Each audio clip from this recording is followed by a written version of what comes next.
Welcome to Conversations. I'm Robin Farr. We've got a great show for you today. This show is very special. Many of you have been emailing me saying, what is going on with that prescription drug abuse show that we had done?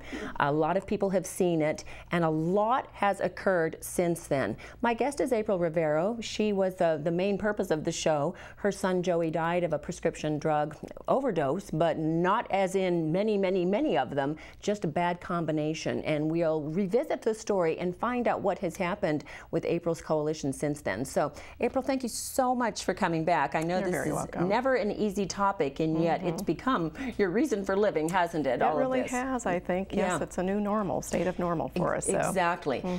For those who maybe haven't seen and don't know what we're talking about, let's tell them what happened to Joey last December, just finishing up his finals on his senior year at Arizona State University. Right.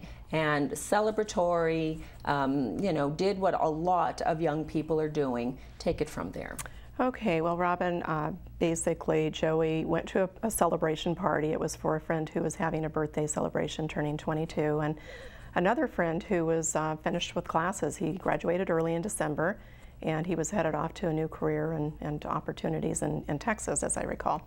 So anyway, it was just one of those typical party nights in a college setting environment, and Joey had, about a week before that, obtained some prescription medication that was completely legal, although, as we'll discuss, it wasn't necessarily something he should have had.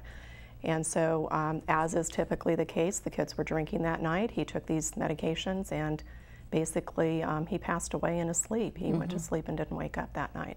And I think when you hear the word overdose, you think somebody taking a handful of pills. Right. And, you know, so I would never do that, therefore I'm safe, that's never going to happen to me or my children. But it wasn't. It was really the lethal combination. It was. The medical examiner's final report indicated that he had low levels of Xanax, which is an anti-anxiety medication. He had moderate levels of oxycodone, which is a painkiller, and he had he was, I think, .013 for alcohol, so above the legal limit, but not stumbling drunk. He was, you know, pretty functional, and none of those individual quantities of any of those substances should have killed him, but the combination absolutely did. And that's what we don't know, and that, of course, is the reason for the coalition to explain all it takes. All it takes is one pill or one drink too much, which is what we believe happened in Joey's case. Or the bad combo. And you wonder, you know, we hear of, you know, Hollywood stars passing away inexplicably. And is this what's happening there too? That maybe somebody can't sleep, and so they take something for that, and yet they were at a party, so they had something to drink, and they've done nothing wrong in the big picture. It was just this bad combination. Well, and what we've come to understand is that people who take these medications in the earlier stages are definitely at more risk, because if they take more than they should, or somehow combine it with alcohol in particular, their bodies are not used to this medication. They themselves don't know what tolerance levels they have. So they may have a friend, in the case of a college student, who is using this stuff on a pretty routine basis, excuse me, in pretty high quantities, and think, well, gee, I'm big, I'm strong, as my son was. I can handle this. But everybody's body is unique and different, and it reacts to these medications differently. Some people have an absolute intolerance to the painkillers, and they won't do well even with one of them. I know parents who've lost their children with one pill of, say, Oxycontin or another painkiller, and alcohol wasn't even involved, and they have passed away. So it is a very scary thing. The morning of the day that Joey passed, he wasn't feeling so well, so he took something to make himself to feel a little bit better. Well, you know, we don't know that, Robin. We suspect, because of the timeline involved, the fact that he got through the whole night of partying and was actually up by, we think, about noon the next day, the day he actually died, and he was on Facebook with a friend. Momentarily, but he was alive. He had detoxed well enough so he was cognizant. He was able to communicate on Facebook, but he went back to bed. He died after that, sometime after that. We think maybe 2 to 3 hours later. Did he take another pill of some sort? We think he must have because of that particular, incident that we've come to know about. Right, and maybe just to sort of self-medicate to. Yeah, he's probably feeling cruddy. We're thinking, thinking, hey, I'll just sleep it off. He knew he was coming home the next day. Thought he was anyway. Yeah. So wanted to get a good night's sleep, a day's sleep, and sleep it off, and he'd be ready to go the next day. So I think he must have taken something else, although reports we had from his girlfriend and others was that he really didn't have much left anymore, if anything. So I don't know. It's a mystery for us, that part is. And and that's the thing, that he probably, didn't feel very well, but that he dies in his sleep. I mean, that's like what Heath Ledger did. I mean, nobody intended to have, and it wasn't this convulsive, dramatic death, but just simply, I think I'll just sleep this off and not wake up. Right. Well, the medical examiner's report basically explained that all of the substance in his body were central nervous system depressants, and so that's what happens when you depress all those different things that control your breathing and your heartbeat and all those things. That is what happens often. The kids go to sleep and they simply just don't wake up. They never knew what hit them. It's a peaceful death. You can be comforted in that, but boy, it's so avoidable, and what a shame to lose a life in that way. Well, and that's why we did the show, and I'm happy to tell you I've been really aware of how much the media nationally has been now covering this. I think there was one show before we did ours, and then we did our show, and maybe I'm just sensitized to it, but I see it all the time now. I see that they're really realizing the percentage now that it's this is now way worse than alcohol for college students. I mean, it's really become much more. People are becoming more aware of it. So well, there have been some national statistics that have recently hit the news, and what I'm seeing, because I have a Google alert set up, and so every night at 11 p.m. I get a whole list of all the articles that have been written and have hit the papers during the day that have the words prescription drug abuse. I'm seeing articles being written all through the country in many, many areas. All of them very concerned about not just the national statistics, but what's happening in their own backyard. They're seeing deaths in their own communities, just like we have here. And I think people are getting scared. But unfortunately, we're not getting that information out yet enough to the college students and other middle school and high school students that need that information. They need to absolutely understand this is for real. It is really happening, and you too could pass away from this. Right, not some urban legend. It can really happen.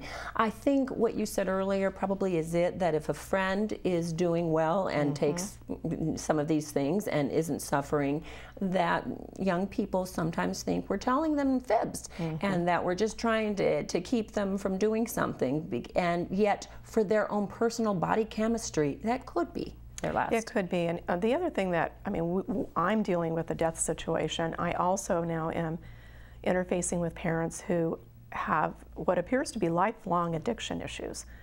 And Robin, I don't know. It's horrible to lose a son, but I don't know if I could have handled years and years and years of rehab after rehab, and the expense and the agony, the mental agony of having a child that you love so much waste away their entire lives, their physical lives and mental lives. So, I mean, these parents are suffering big time too. And so yes, the kids can use it, but like in Joey's case, he had friends that were using these medications in high quantities. They were addicted, and he had talked to us about that fact, and it was really bothering him. So again, for him to take this road for that week, he did after he got those medications from the doctor.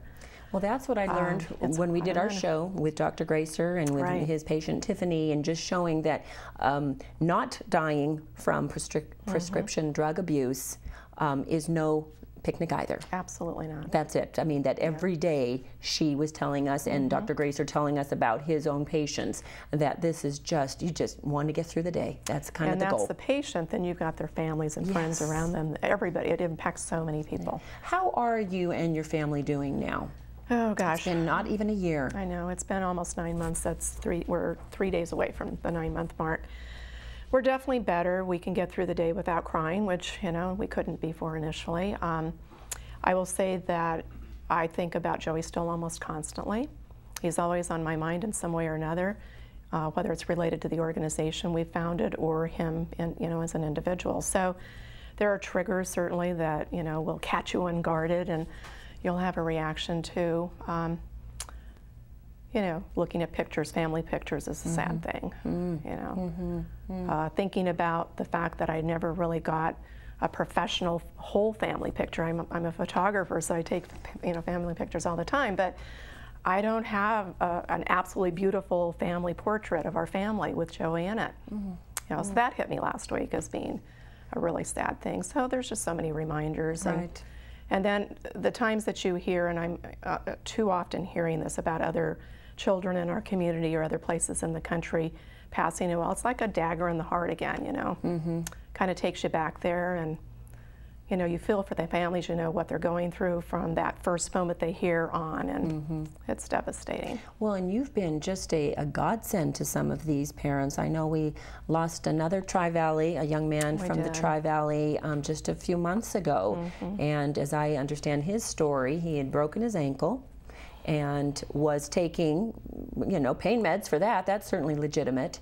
And then had a Red Bull with vodka, which I hear college students do all the time. Do all the time. And that was it. Well, and there's a little bit of a difference to the story. He actually had not been given pain meds by his doctor, but a friend gave them to him because he was kind of having a bad day. He had been standing up for a long time, and his ankle was bothering him. So his friend, who has, we believe, a problem, gave him the meds. And so it was a combination, once again, very similar to Joey's story, that got him too, from what we understand. Now, this is kind of unofficially the case. They don't have their toxicology report back, but I've talked to his mom and family, and I think they pretty much know what happened. I also believe they'll be really willing to talk about it, this particular family, which is unusual, by the way. I'm finding that a lot of families do not want to come out to the public about the issue, and unfortunately, that doesn't help spread this information as well as it could be. And is it that they're worried for their own reputation, that they feel that they will be judged as parents or something? Yes, and I will say that that does happen, I think. I believe that people do scrutinize you as individuals, as the family. They look at that child, that individual that had this happen to them, and they think, they somehow want to reconcile, I think, the fact that you guys were different, there must have been something that triggered this child. My kid would not do that, and so it's real easy to put on that other hat and the sanctimonious, attitude, and I have a problem with that. I know what our family was like. I know we were a good family. I know that Joey was a good kid, and yet he somehow got sucked in, and I truly believe that if it could happen to him, it could happen to anybody. All right. And so we are willing to speak about this. I don't care if people have a negative, impression of me. That's not my problem and not my fault. I want the information out there, and I'm willing to talk about this. And you can save a life by doing so. That's the whole point of it. Yeah, that's what it is. Yeah, we wouldn't want anybody else to go through this other Tri-Valley, this young man given pain meds by his friend when he had broken his ankle. It's not like some dark figure lurking in an alleyway and you just tell your children. He thought he was doing him a favor. Yes, he had him. Hey, here, this will help you. You've got pain. Here's some pain med. I mean, it's not this ominous sort of situation. It's happening during, kind of in a party, or in this case, a normal life situation. So, and that's what we need to do to make sure people know. We're going to break for a moment, but when we come back, we're going to be talking about the dirty doctor that actually gave Joey the meds. There's some good updates there, and also what April has been doing with her National Coalition Against Prescription Drug Abuse. It's become really just the point of all of this, and how that's progressed. Don't go away. I'll be right back.